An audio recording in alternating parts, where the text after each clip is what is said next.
الحمد لله وكفى وسلام على عباده الذين اصطفى.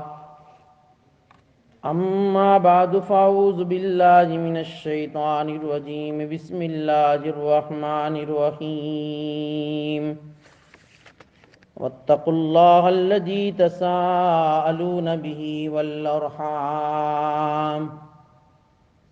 وعن أبي أمامة رضي الله تعالى عنه عن النبي صلى الله عليه وسلم قال: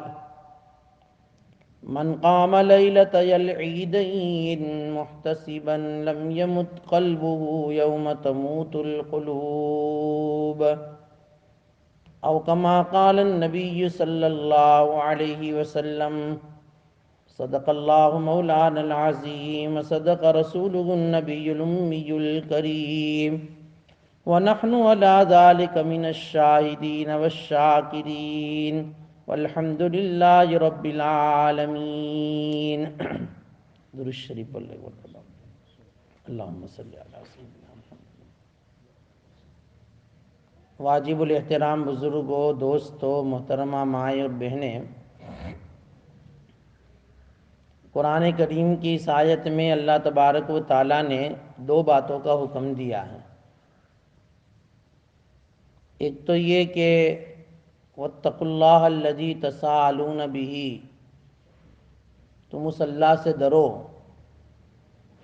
جس اللہ تبارک و تعالیٰ کو بیچ میں رکھ کر تم ایک دوسرے کے حقوق طلب کرتے ہو. بھئی اگر کوئی قرض دار، قرض خواہ کسی کے پاس سے قرض مانگتا ہے، وہ دیتا نہیں، تو وہ قرض خواہ جو ہے اس مقروض کو یوں ہی کہتا ہے کہ بھئی اللہ کے واسطے دے دے میرا قرض، مجھے ابھی ضرورت ہے. تو اللہ تبارک و تعالی انسانیت کو یہ بات بتاتے ہیں کہ تم اس اللہ سے ڈرو جس اللہ کو بیچ میں رکھ کر تم ایک دوسرے سے حقوق کا مطالبہ کرتے ہو. ایسے موقع پر جبکہ تم کو کوئی چارہ کار نظر نہیں آتا، تم اللہ کو جو ہے بیچ میں لا کر اس کو خوف دلاتے ہو. تو اس اللہ سے ڈرو، صرف اسی معاملے میں نہیں کہ بھئی جب یہ معاملہ پیش آ گیا تم اللہ کا نام لے لیا. اللہ تبارک و تعالیٰ سے تو ہر موقع پر ڈرنا چاہیے، اور یہی روزے کا پیغام تھا جو اللہ نے ہم سے رکھوائے ہیں. پورا رمضان جو روزے رکھوا کر پریکٹس کروائی ہے، وہ اسی بات کی پریکٹس کروائی ہے کہ تم اللہ کا خوف اپنے دل میں پیدا کر لو. روزے کا مقصد ہی ہے کتب علیکم الصیام کما کتب علی الذین من قبلکم لعلکم تتقون، تاکہ تمہارے اندر تقوی پیدا ہو جائے. تو الحمدللہ ہم نے پورا مہینہ روزہ رکھا. اب وہ روزے کا مقصد کیا ہے؟ تو کہ خوف خدا، تقوی ہمارے اندر پیدا ہو جائے. جس اللہ سے ڈر کر ہم نے کھانا نہیں کھایا، پانی نہیں پیا، ہمارے پاس جو ہے خواہش پوری کرنے کے لیے بیوی تھی تب بھی ہم اس کے قریب نہیں گئے، تو روزے کے جو شرائط تھے اس کو ہم نے ادا کیے. حالانکہ ہم جو ایک بند کمرے میں جا کر کھا لیتے، کون ہمیں دیکھنے والا تھا؟ پانی پی لیتے، کون ہمیں دیکھنے والا تھا؟ لیکن ہم نے نہیں پیا، نہیں کھایا، کیوں کہ نہیں اللہ دیکھ رہا ہے. تو بس یہی استحضار پورا مہینہ ہم نے رکھا. اس طرح پوری زندگی ہمیں یہ استحضار رکھنا ہے. جھوٹ بولتے وقت، غیبت کرتے وقت، حرام کاری جو ہے کرتے وقت، زنا کرتے وقت، شراب پیتے وقت، چوری کا مال لیتے وقت، دیتے وقت، چوری کرتے وقت، ہر وقت یہ استحضار رہے کہ بھئی میرا اللہ مجھے دیکھ رہا ہے. چاہے میرا بوس مجھے دیکھے یا نہ دیکھے، دنیا والے مجھے دیکھے یا نہ دیکھے، کہ یہ مال میں جو لے رہا ہوں یہ حرام لے رہا ہوں، چوری کا لے رہا ہوں یا حلال لے رہا ہوں. تو میں تو کوئی دنیا والے کو تو پتہ نہیں چلے گا، لیکن اللہ کو سب معلوم ہے. تو بہرحال کہنے کا مقصد یہ ہے کہ پورا رمضان جو ہم نے یہ محنت مشقت کی ہے، سحری پر اٹھے ہیں اور پورا جو ہے دین روزہ رکھا ہے، تو اس کے مقصد کو ہم اپنے زندگی میں سامنے رکھیں. یہ اللہ نے ہم کو تقوی حاصل کرنے کی مشق کروائی ہے. تو ہمارے اندر تقوی آنا چاہیے، پوری زندگی اور پورا سال جو ہے اسی تقوی خداوندی کے ساتھ ہمیں گزارنا چاہیے۔ تو اللہ تبارک و تعالیٰ نے ایک حکم اس آیت میں یہ دیا کہ بھئی تقوی اختیار کرو، اللہ سے ڈرو۔ جس اللہ کو جو ہے بیچ میں رکھ کر تم ایک دوسرے کے حقوق کا مطالبہ کرتے ہو تو پھر اس اللہ سے جو ہے ہر وقت ڈرنا چاہیے۔ اور دوسرا والارحام، اپنے رشتہ داروں کا خیال رکھو۔ دیکھو اس لیے مفسرین نے لکھا ہے کہ دیکھو اللہ تعالیٰ نے رشتوں کے حقوق کی ادائیگی کے لیے سب سے پہلے اللہ سے ڈرنے کا حکم دے دیا، پہلے تقوی کا حکم دیا کہ اللہ سے ڈرو، اور پھر آگے بتایا کہ والارحام،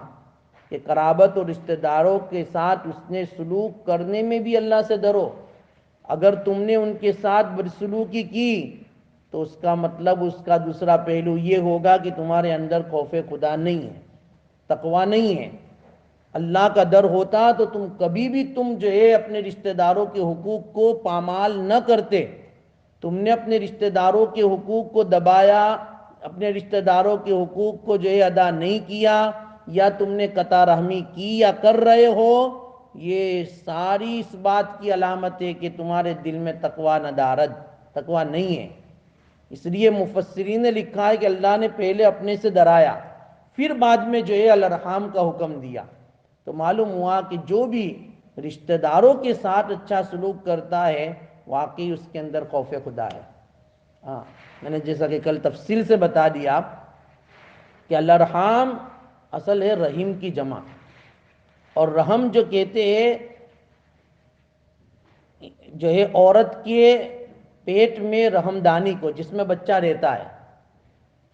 اصل جو ہے رشتہ داروں کا جو سلسلہ جو شروع ہوا ہے وہ عورت سے، عورت کے رحم میں جو بچہ پیدا ہوتا ہے، بچہ رہتا ہے، اس کو رحم کہتے ہیں۔ تو وہاں سے رشتوں کا جو ہے تعلق بنتا ہے، ماں سے، ماں سے بچہ پیدا ہوتا ہے، پھر اس کے ساتھ دوسرا بچہ پیدا ہوتا ہے تو دونوں بھائی ہوتے ہیں، پھر بھائی کی اولادیں ہوتی ہیں، ماں سے بیٹی پیدا ہوتی ہے، پھر بھائی بہن کا رشتہ ہوتا ہے، پھر وہاں سے پھوپھا، وہاں سے چچا، وہاں سے ماموں، وہاں سب وہاں سے ہی پھیلتے ہیں۔ تو پہلے سے جو ہے رحم یعنی عورت کی رحمدانی کو کہتے ہیں، اور اس کی جمع ارحام ہے۔ تمام رشتہ داروں کا جو تعلق ہے وہ جا کر ماں سے ملتا ہے۔ تو اللہ تبارک و تعالیٰ نے اس تمام رشتہ داروں کے ساتھ حسن سلوک کا جو ہے وہ ہمیں حکم دیا ہے کہ تم اللہ سے ڈرو اور ان کے ساتھ جو ہے حسن سلوک کرو، آت ذی القربى حق کا، ان کے حقوق کو ادا کرو، بلکہ حقوق ادا کرنے میں بھی وآت المال علی حبہ ذوی القربى، اگر تمہیں اپنے رشتہ داروں کے اندر محبت اور مودت کا جو ہے ایک ماحول دیکھنا ہے، قرآن کہتا ہے حقوق ادا کرو۔ کل میں نے بتایا حقوق پامال ہوتے ہیں تو پھر کیا ہوتا ہے، محبتیں ختم ہو جاتی۔ آج جو ہے باہر کی جتنی بھی فارنس کنٹریز ہے اور وہاں پر جو دوسرے کلچر کے جو لوگ ہیں، ان کلچروں میں دیکھو وہاں صلہ رحمی کا اتنا رواج نہیں ہے، جس کی بنیاد پر گھروں گھر جھگڑے اور گھروں کے اندر قطع رحمی ہے۔ پولینڈ یہ ایک ملک کا نام ہے، وہاں کے اخبارات میں ایک واقعہ لکھا کہ ایک بوڑھا اپنی بیٹی کے یہاں گیا، عمر ہو چکی تھی، اس نے کہا کہ بیٹی اب کوئی نہیں ہے میرا سہارا، مجھے اپنے گھر تجھے جگہ دینی ہے۔ بیٹی نے کہا نہیں، سوری، گیٹ آؤٹ، یہاں سے جاؤ۔ اب وہ جو ہے بوڑھا آدمی اپنی بیٹی کو اصرار کر رہا ہے، بیٹی میرا کوئی نہیں ہے، میں تیرے پاس امید سے آیا ہوں، مجھے اپنے پاس دے، ٹھکانہ دے دے، ایک روم میں رہوں گا، یہ نو، کوئی چانس نہیں بھی، جاؤ۔ اب وہ اصرار کر رہا ہے، بیٹی ماننے کے لیے تیار نہیں، پھر بھی زبردستی باپ بیٹی کے گھر میں جب داخل ہوا، بیٹی نے مار کر باپ کو باہر نکالا۔ یہ ہمی جو ہوئی، شور ہوا، قریب کے لوگ آ گئے، کیا بات ہے بھئی، یہ بات ہے۔ تو بیٹی کو سب تانا دینے لگے، بھئی تیرا باپ ہے اور تو اس طرح اس کے ساتھ سلوک کر رہی ہے؟ تو کہ ہاں یہ میرا باپ ہے، اور میں اس کے ساتھ اس طرح سلوک اس لیے کر رہی ہوں، کچھ عرصے پہلے، کچھ سالوں پہلے مجھے پیسوں کی ضرورت تھی، میں اس کے پاس گئی تو اس نے مجھے پیسے دیے، لیکن کہا کہ بھائی اس پر تجھ کو انٹرسٹ دینا پڑے گا، سود دینا پڑے گا، تو میں تجھے دوں۔ میں مجبور تھی، میں نے لے لیے، اور یہی باپ نے میرے پاس سے مدل جو رقم تھی وہ تو لی، اور اس کے اوپر جو سود ہوتا تھا وہ بھی لیا۔ تو پھر اس کی محبت میرے دل میں کیسے آ سکتی ہے؟ اس لیے شاعر کہتا ہے کہ سچ ہے اللہ رحم نہیں کرتا اس بشر پر، سچ ہے اللہ رحم نہیں کرتا اس بشر پر، نہ ہو درد محبت کی چوٹ جس کے جگر پر، جس کے جگر کے اوپر محبت کا درد نہ ہو، اللہ اس پر رحم نہیں کرتا تو بندوں کو کہاں سے رحم آئے گا بھائی؟ ایک خود کی بیٹی کو رحم بھی نہیں آئے گا۔ آج ہمارا حال یہی ہے کہ ہم اپنے رشتہ داروں پر رحم کرنے کے لیے تیار نہیں، ان کا درد سمجھنے کے لیے تیار نہیں، تو پھر کہاں سے ان رشتہ داروں کی محبت ہمارے دل میں اور ہماری محبت ان کے دل میں آئے گی بھائی؟ اس لیے محبتیں اگر پیدا کرنی ہے، محبتوں کا ماحول قائم کرنا ہے، ان کے حقوق ادا کرو، اور حقوق میں بھی مال دے کر۔ قرآن میں وَآتَ الْمَالَ عَلَىٰ حُبِّهِ ذَوِي الْقُرْبَىٰ، مال کی محبت کے باوجود سب سے پہلے مال اپنے رشتہ داروں پر خرچ کرو۔ اول خواہش بعدہ درویش، پہلے رشتہ دار ہے بعد میں جو ہے فقراء ہے، قرآن میں یہ ہے بھائی۔ لیکن ہم جو ہے پہلے دوسروں کا خیال رکھتے ہیں اور اپنے والوں کا خیال بہت کم رکھتے ہیں۔ اس لیے دیکھو حقوق ادا کرو، اللہ تبارک و تعالی اس سے محبتیں پیدا کریں گے۔ دیکھو ہو سکتا ہے کہ بھئی یہ چند لمحے ہمارے باقی رہ گئے ہوں، چاند ہو جائے تو آئندہ کل عید ہے، تو ہم عید کے موقع پر بھی اپنے رشتہ داروں کے ساتھ اچھا سلوک کریں، ان کے ساتھ جو ہے خوشی سے محبتوں سے ملے۔ انشاءاللہ تعالی یہ محبت اور یہ ملن ہمارے لیے جو ہے پوری زندگی، جو وقتی زندگی ہے، یہ خوشگواری کا ذریعہ بن جائے گی۔ یہ جو ہے وقتی دنیا ہمارے لیے نمونہ جنت بن جائے گی، ہاں انشاءاللہ تعالی۔ تو بہرحال آج کی رات اگر چاند ہو جائے تو لیلۃ الجائزہ ہو جائے گی۔ چاند کی فکر ہمیں کم کرنی ہے، چاند تو ہوگا تو انشاءاللہ اعلان ہو جائے گا۔ ابھی مفتی احمد صاحب خان پوری دامت برکاتہم کی وہ 1 منٹ کی کلپ میں سن رہا تھا، مفتی صاحب نے ابھی فرمایا، ابھی آج ہی صبح کہاں ہوگا یا کل کہاں ہوگا، کہ بھئی 29ویں جو ہے جب ہمارا روزہ ہوتا ہے تو 29ویں روزے کے بعد مغرب کے بعد ہر ایک جو ہے بس اس کی فکر میں لیتا ہے کہ بھئی چاند کب ہو چاند، تو اس کی فکر میں جو ہے ہم عبادت سے بھی غفلت میں رہ جاتے ہیں۔ چاند دیکھنے کا حکم ہے، ضرور ہے، لیکن پورا جو ہے 1 گھنٹے تک بس اسی کی فکر میں کہ نہیں چاند ہو ہی جانا چاہیے آج،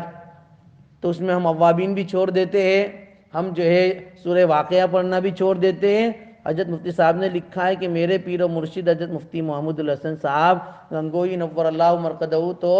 یہ کہا کرتے تھے کہ مغرب کے بعد عبادتوں میں لگے رہو، جب تک چاند کی خبر نہیں آتی وہاں تک رمضان ہے، وہاں تک وہی فضیلتیں ہیں، 1 کا 70 ملنے والا ہے۔ اس اوقات کو، اس لمحے کو بھی ضائع نہ کرو، عبادتوں میں دعاؤں میں لگے رہو۔ تو اس لیے ہمیں بھی مفتی صاحب کی اس بات پر عمل کرنا ہے، اوابین کا تو اہتمام کرنا ہے اور دعاؤں کے اندر لگے رہنا ہے۔ اور اگر چاند کی خبر آ جاتی ہے تو آج لیلۃ الجائزہ ہے، انعام کی رات ہے، اللہ سے ہمیں مانگنا ہے۔ رات کو جو ہے سو نہیں جانا ہے جلدی، بلکہ رات کی عید کی رات میں جاگنا ہے۔ اسی لیے ابو امامہ رضی اللہ عنہ کی روایت میں نے پڑھی، اس میں اللہ کے نبی فرماتے ہیں کہ من قام لیلۃ العیدین، جو آدمی عیدین کی دونوں راتوں میں، چاہے عید الفطر کی رات ہو چاہے عید الاضحیٰ کی رات ہو، ان دونوں راتوں میں جو آدمی قیام کرے گا، عبادت کرے گا، نفل پڑھے گا، قرآن پڑھے گا، ذکر کرے گا، مطلب یہ کہ عبادتوں میں اپنے وقت کو لگائے گا، محتسباً، ثواب کی امید کرتے ہوئے، میرا اللہ آج ثواب دینے والا ہے، اس ثواب کی امید پر جو بھی اس عید کی رات میں جاگے گا، عبادت کرے گا، لم یمت قلبہ یوم تموت القلوب، تو اس آدمی کا دل اس وقت نہیں مرے گا جس وقت کے تمام لوگوں کے دل مر جائیں گے، یعنی قیامت کا دن۔ اس وقت ہولناکی ایسی ہوگی، خوف و ہراس کا وہ ماحول ہوگا، ہر ایک کانپ رہا ہوگا، ہر ایک کے دل بالکل جو ہے مرے ہوئے ہوں گے۔ لیکن ایسا آدمی جس نے عید کی راتوں میں بھی عبادت کی ہوگی اپنے اللہ کو راضی کرنے کے لیے، چلو پوری رات نہیں تو کم از کم آدھا گھنٹہ، 1 گھنٹہ، 2 گھنٹہ اپنی طاقت کے مطابق عشاء کی نماز جماعت سے پڑھ کر فجر کی نماز جماعت سے پڑھی ہوگی، وہ پوری رات عبادت کا ثواب ہے۔ تو اس طرح کا جو ہے رات گزاری ہوگی، انشاءاللہ اس آدمی کا دل قیامت کے دن نہیں مرے گا۔ محدثین نے ایک وجہ ایک جو ہے اس حدیث کی تشریح یہ بھی کی ہے کہ یوم تموت القلوب کا معنی یہ ہوتا ہے کہ اللہ تعالیٰ اس رات میں عبادت کرنے والے کو، اس کے دل کو دنیا کی طرف مائل نہیں کریں گے۔ دنیا کی طرف مائل نہیں کرنے کا مطلب یہ کہ دنیا کی طرف دل کا مائل ہو جانا یہ دل کی موت ہے۔ آدمی جو ہے دل دنیا کی طرف رغبت کر ڈالے اور عبادتوں میں اور دین کی طرف اس کی رغبت نہ ہو تو یہ حقیقت میں مردہ دل ہے بھائی۔ جس دل میں عبادت خداوندی کا کیفیت میسر نہ ہو، تو اس لیے محدثین نے لکھا ہے کہ ایک معنی اس حدیث کا یہ بھی ہے کہ اس رات میں عبادت کرنے سے اللہ اس دل کو زندہ کر دیتے ہیں عبادت کے لیے، اللہ کی اطاعت کے لیے۔ تو بہرحال تو آج کی رات لیلۃ الجائزہ ہو سکتی ہے اگر چاند ہو جائے، ورنہ کل تو ہے ہی، تو ہم جو ہے اس رات کو بھی عبادتوں کے ساتھ وصول کریں۔ اور اگر آئندہ کل جو ہے ہماری جو ہے عید ہو، اگر چاند ہو گیا تو عید کے موقع پر تو الحمدللہ بھائی ہر ایک اپنے اپنے گھروں پر جیسی ترتیب بتائی گئی ہے اس کے مطابق جو ہے ہم جمعہ جس طرح ادا کرتے تھے، کم از کم 4 آدمی کا ہونا عید کے لیے جو ہے وہ شرط ہے، جیسا جمعہ کے لیے شرط ہے۔ لیکن فرق صرف یہ ہے کہ جمعہ کے دن جو ہے خطبہ پہلے ہوتا ہے، نماز بعد میں ہوا کرتی ہے، اور امام ابو حنیفہ رحمۃ اللہ علیہ کے نزدیک عید جمعہ کے دن خطبہ کہنا واجب ہے، اور عید کے دن خطبہ کہنا یہ سنت ہے۔ اور عید کے دن جو ہے پہلے نماز ہوگی بعد میں خطبہ ہوگا، پہلے نماز ہوگی بعد میں خطبہ ہوگا۔ تو نماز کی ترتیب وہ تو جو ہے ہر سال ہم بتاتے ہیں، اور اگر چاند ہوا تو انشاءاللہ کل جو ہے پھر بھی ہم یہاں ہماری نماز جو ہے مسجد کے اندر جو ہم 4-5 بندے جو پڑھتے ہیں تو انشاءاللہ تعالی مسجد میں بھی نماز 7:15 بجے جو ہے نماز کھڑی ہوگی، تو اس سے 2 منٹ 3 منٹ پہلے طریقہ عید بھی بتا دیا جائے گا، جو اگر اس کو سن سکتے ہیں تو سن لے۔ اور نماز کے بعد ہاں مولانا امین نے جو ہے انشاءاللہ میسیج بھی چھوڑ دیا ہوگا، اور یا نہیں چھوڑا ہوگا تو ابھی چھوڑیں گے کہ بھئی 7:15 بجے انشاءاللہ تعالی یہاں نماز عید مسجد میں کھڑی ہوگی۔ ہمیں تو اپنے اپنے مقام پر ہی نماز پڑھنی ہے، لیکن یہاں جو ہے 7:15 بجے کھڑی ہوگی، اور اس کے بعد جو ہے نماز کے بعد متصلاً دعا ہوگی انشاءاللہ۔ تو اس طرح جو ہے ٹائم ایڈجسٹ کرے کہ آپ بھی اسی وقت نماز پڑھ لے، اور نماز کے بعد جو ہے دعا ہو تو اجتماعی دعا بھی ہو جائے، اور سب ساتھ میں جو ہے دعا میں شریک ہو جائے، اور پھر دعا کے بعد اپنے اپنے اعتبار سے جو خطبے مولانا عامر صاحب نے جو ہے دیے ہیں اس کے مطابق، یا جو بھی آسان خطبہ آپ کے پاس ہو اس ترتیب سے جو ہے وہ خطبہ بھی پڑھ لیں انشاءاللہ تعالی۔ اللہ تبارک و تعالی ہمارے لیے آسان فرماوے، اور ہمارے لیے اللہ تعالی عید کی صحیح خوشیاں ہمیں نصیب فرمائے، اور ہماری جو کوتاہی رمضان میں ہوئی اللہ اس کو معاف فرمائے، اور جو عبادتیں ہوئی اللہ اس کو اپنے فضل سے قبول فرماوے۔ اور صدقے فطر کے کچھ مسائل تو بتا دیے گئے تھے۔ صدقے فطر رمضان میں اگر کسی نے ادا کر دیے ہے بھئی، پہلے سے ادا کر دیے رمضان میں، تو بھی کوئی حرج نہیں ہے۔ عید کی نماز کے بعد صدقے فطر ادا کرنا، بعد جو ہے افضل تو یہی ہے کہ عید الفطر سے پہلے ہی صدقے فطر ادا کر دیا جائے، لیکن اگر اس وقت ادا نہ کیا، کسی نے ادا نہیں کیا عید سے پہلے، تو وہ کیا کرے؟ تو کہتے ہیں کہ بعد میں جب چاہے ادا کر سکتا ہے، جب بھی ادا کرے گا صدقہ فطر ادا ہی کہلائے گا، صدقہ فطر ادا ہی کہلائے گا، اس کو قضا نہیں کہا جائے گا۔ لیکن افضل یہ ہے کہ آدمی عید کی نماز ادا کرنے سے پہلے جو ہے صدقہ فطر دے دیوے۔ کہتے ہیں صدقہ فطر مسجد میں یا قبرستان میں دے سکتے ہیں، بھئی فطرے کی رقم کا مصرف وہی ہے جو زکوٰۃ کا ہے، اور زکوٰۃ کا مصرف کیا ہے؟ غریب مسلمان، بس اس لیے صدقہ فطر کو ہم مسجد میں نہ دیں، صدقہ فطر کو ہم قبرستان کے اندر یوز نہ کریں، ہاں اس طرح جو ہے کرنا جائز نہیں ہے۔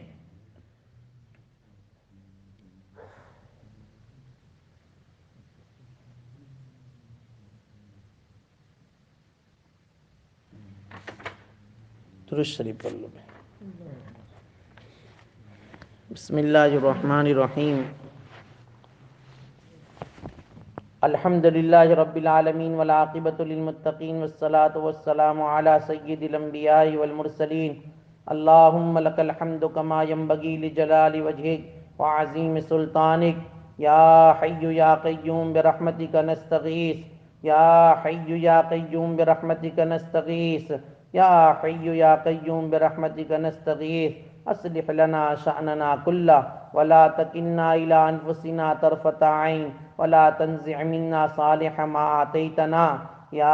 ارحم الراحمین، یا اول الاولین ویا آخر الآخرین ویا ذا القوة المتین ویا راحم المساکین ویا ذا الجلال والاکرام۔ اے اللہ ہمارے گناہوں کو معاف فرما، خطاؤں سے درگزر فرما۔ اے اللہ آپ کا بے انتہا کرم اور احسان ہے، آپ نے رمضان مبارک کا مہینہ ہمیں عطا فرمایا۔ اے اللہ ہم نے ہماری طاقت، ہماری وسعت کے مطابق اے اللہ عبادتیں کی ہے، یقیناً اس کا حق تو ہم نے ادا نہیں کیا ہے، لیکن مولا کریم ہم سے جو ہو سکا ہے اے اللہ ہم نے جانی مالی عبادتیں کی ہے، اے اللہ اپنے فضل سے اس کو قبول فرما، کوتاہیوں سے درگزر کا معاملہ فرما۔ اے اللہ رمضان کی آخری ساعتوں میں اے اللہ جہنمیوں کو جتنا پورے مہینے آپ نے نکالا اس کی مقدار میں جہنم سے اے اللہ جہنمیوں کو نکال دیتے ہیں، مطلب یہ کہ اللہ آپ کی رحمت بڑی جوش میں ہوا کرتی ہے۔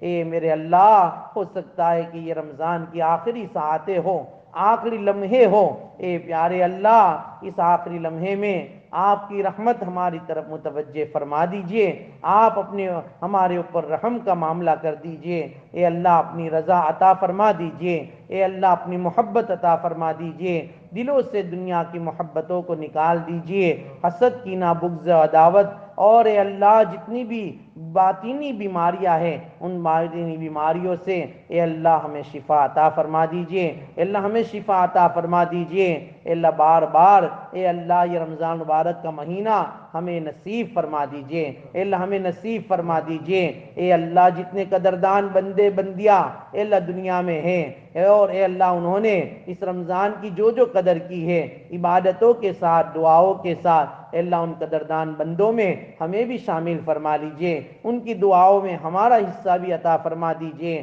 اے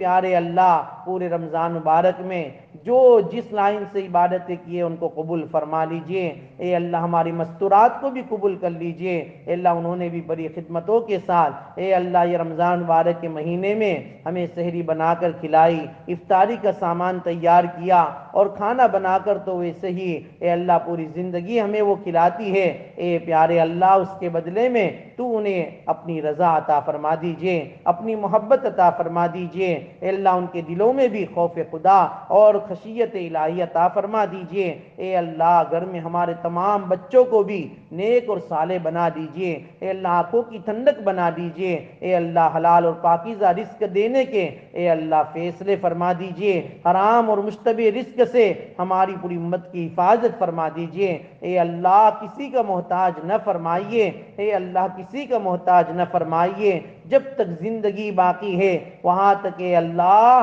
امن و امان چین و سکون اور استغنائیت کے ساتھ گزارنے کی توفیق عطا فرمائیے، اے اللہ توفیق عطا فرمائیے، اے پیارے اللہ بیماروں کو شفا عطا کر دیجئے، اے اللہ جو مرحوم ہو چکے ہیں اے اللہ سب کی بال بال مغفرت فرما دیجئے، بال بال مغفرت فرما دیجئے، اللہ آج ہماری عمران بھائی ریٹا جو اے اللہ جنین میں رہنے والے ہیں ان کے والد صاحب کا بھی انتقال ہو گیا، اللہ ان کو بھی غریق رحمت رحمت فرما دیجئے، جنت الفردوس میں اللہ اعلیٰ سے اعلیٰ جگہ عطا فرما دیجئے، اور جتنے بھی اکابرین ہمارے محدثین اے اللہ جو آپ کو پیارے ہو چکے ہیں سب کی مغفرت فرما دیجئے، سب کی مغفرت فرما دیجئے، اے اللہ سب کی مغفرت فرما دیجئے۔ اے پیارے اللہ، پیارے نبی علیہ السلام نے جتنی بھی خیر و بلائی کی دعائیں مانگی، اے اللہ وہ ساری بلائیاں اے اللہ ہمیں اور پوری امت کو عطا فرما دیجئے، اور جتنی شرور سے فتن سے پناہ چاہی ہے ان تمام شرور و فتن سے اے اللہ ہمیں اور پوری امت کو پناہ عطا فرما دیجئے،